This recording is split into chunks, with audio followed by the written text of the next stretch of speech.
Start कहते हैं।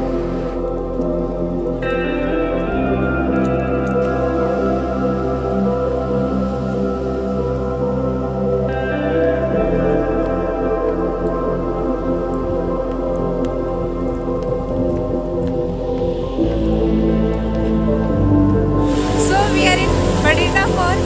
मेरे पीछे भटिंडा फॉल है।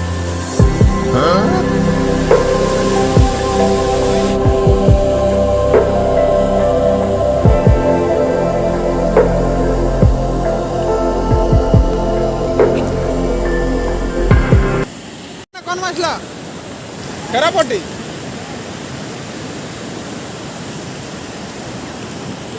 की माछ पाल की माछ पाल खरा पट्टी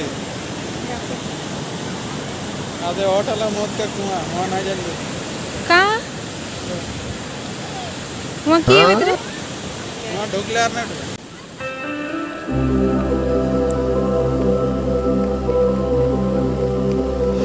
बहुत ज़्यादा खूबसूरत है।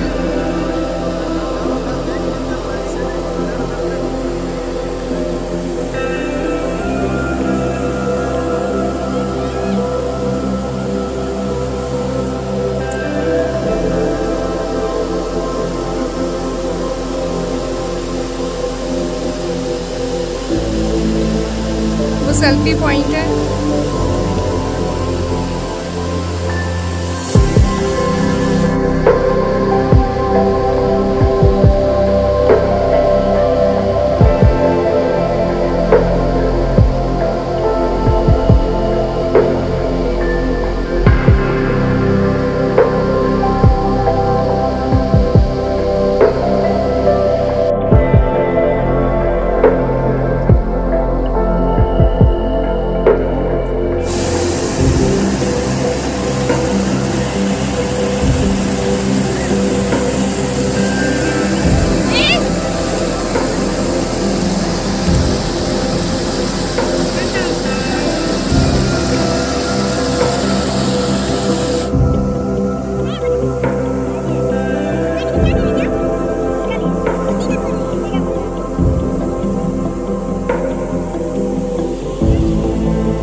यह रास्ता जिससे हम लोग ऊपर जाएंगे खतरों की खिलाड़ी करते हुए।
फाइनली हमने बहुत एंजॉय किया है। अब डायरेक्ट घर की ओर निकलते हैं। सो अगर आपको हमारा वीडियो अच्छा लगे तो लाइक करें, शेयर करें और अगर अभी तक हमारे चैनल अगर आपने सब्सक्राइब नहीं किया है तो सब्सक्राइब करें। Till then stay tuned, bye.